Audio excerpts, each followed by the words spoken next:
So maybe the idea of preserving and storing food for the winter just looks really big and overwhelming to you. I'm here to tell you that it's more simple, not nearly as complicated as you might think. We're gonna take you on a tour of all the food we've got down here in our basement. We've got a bunch of canned goods on our canning shelf, dry goods in buckets, frozen food in the freezer, and vegetables in the root cellar. As we go through this tour, I'm gonna tell you why we've chosen the products that we've chosen and why we have chosen the method of preserving them that we have. As you can tell, most of what I can is tomato products. Cody has issues with tomato products giving him heartburn, and for some reason, home canned tomato products do not give him heartburn. So I try to can all of our tomato things. I've got tomato juice. This would be for like making chili and soups and things like that. I have barbecue sauce, and I have marinara sauce, tons of marinara sauce because I make lots of pizza. We have pizza every Saturday night.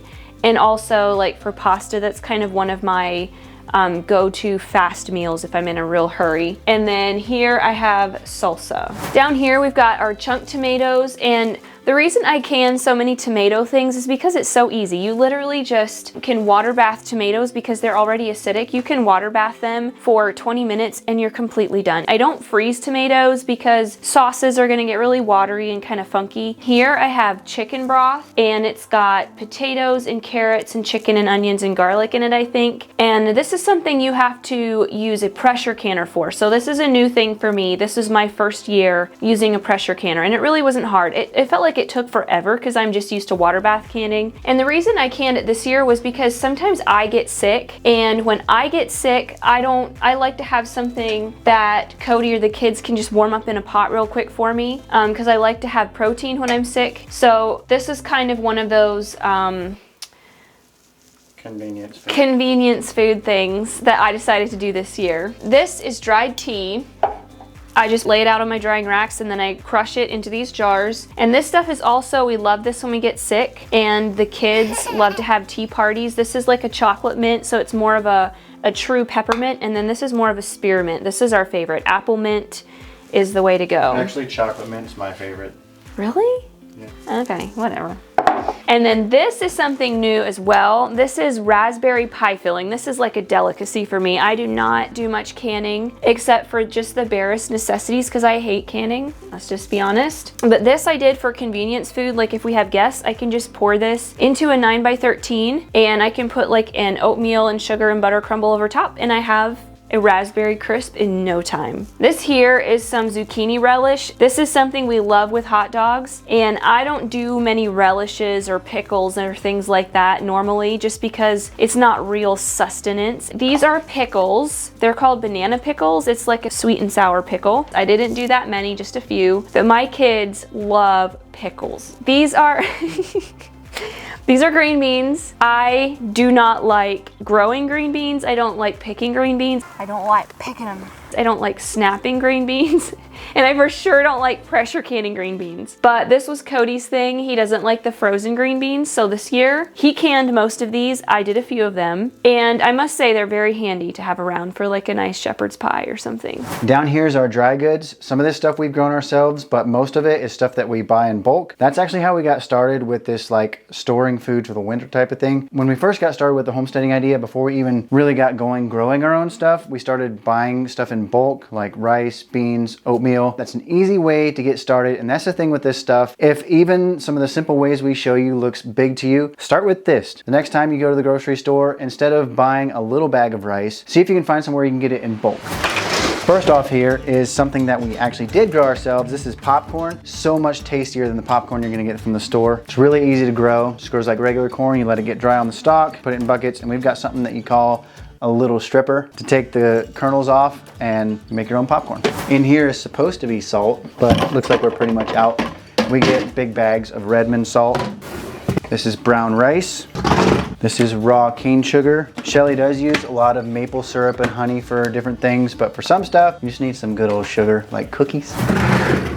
This is spelt flour, and I know a lot of you diehard enthusiasts will probably start razzing on us for not getting spelt berries or wheat berries and grinding it ourselves. Something that we did used to do, but we had some issues with our grinder, and also it's kind of a time and efficiency issue for us right now with just all the things we've got going on, little kids, everything like that. What it comes down to is we do believe in sustainable homesteading, but also homesteading that's sustainable. That means this has got to be something that you're able to do for the long term. We got really burned out in the first few years of our homesteading journey, and we realized that we've got to make it more efficient, more simple, more streamlined so that we can keep doing this for the long haul. And this is one of those little sacrifices that we've done. Instead of getting the wheat berries and grinding them, for now we're getting the flour, and it works great. Shelly makes amazing sourdough bread and sourdough pancakes and lots of different stuff like that. Black beans and rolled oats. So as Cody was going through all these dried goods, it really made me think about the way I used to do things and the way I see people doing things still. I go on YouTube channels and I see people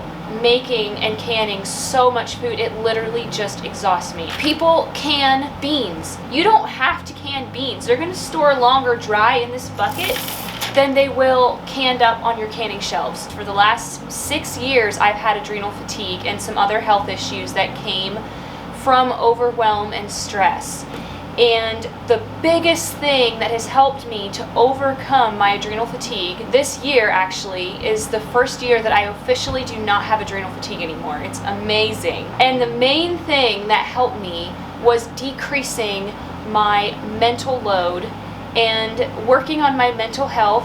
And a huge part of that is rest and not being overwhelmed all the time. Focus on growing things that don't need a ton of preserving. Potatoes, carrots, sweet potatoes, onions, garlic, none of that stuff takes any preserving. My family and my mental health and resting are some of my major priorities. And I can give my kids a plate of amazing, nutritious food in the evening, but if I have had to ignore them most of the day, pay very little attention to them, and honestly just not even be very nice to them in order to get that food to them, to me that is not a win. So all this talk about making things easy leads into the freezer stuff. I do a ton of freezing. So all of this here is raspberry jam, and I 100% could have canned all this jam, but I didn't feel like it. So, so I didn't. I think I did over a dozen batches of raspberry jam. I have bags and bags and bags of raspberries. I don't know, are there probably 12-gallon bags of raspberries in here? All of these are strawberries. I puree strawberries, add a little bit of sweetener.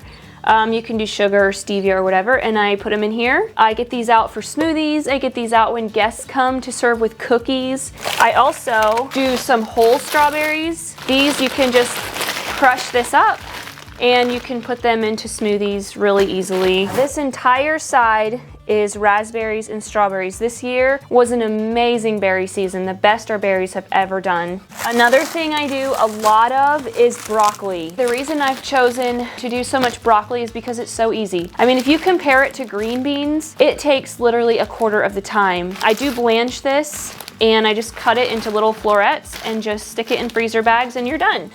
So I've got lots and lots of broccoli here. This side of the freezer is chicken. We've got whole chickens, we've got chicken breast, and we've got another freezer over here. Over here in this freezer, we've got lots more chicken. I separate out all of the bones, like the bony pieces, like the neck and the backs. I put those in separate bags for bone broth. I make bone broth in my Instant Pot like every week. Over here, we've got our chicken livers. We do eat those. I sort them out into little baggies, and then I just get them out in small amounts, and I dice it really, really fine and add it to things like hamburger and meatloaf. And so my family is getting those good nutrients without ever knowing it. Down underneath in here, we've got lots of beef. We have short ribs, steaks, roasts. Usually this freezer is like full of beef, but right now we're running low until Cody gets our next cow butchered. In here we do have a little bit more beef. We've got some steaks and some tenderloin and some things like that in here yet, a couple roasts. But yeah, we're running very low on beef right now.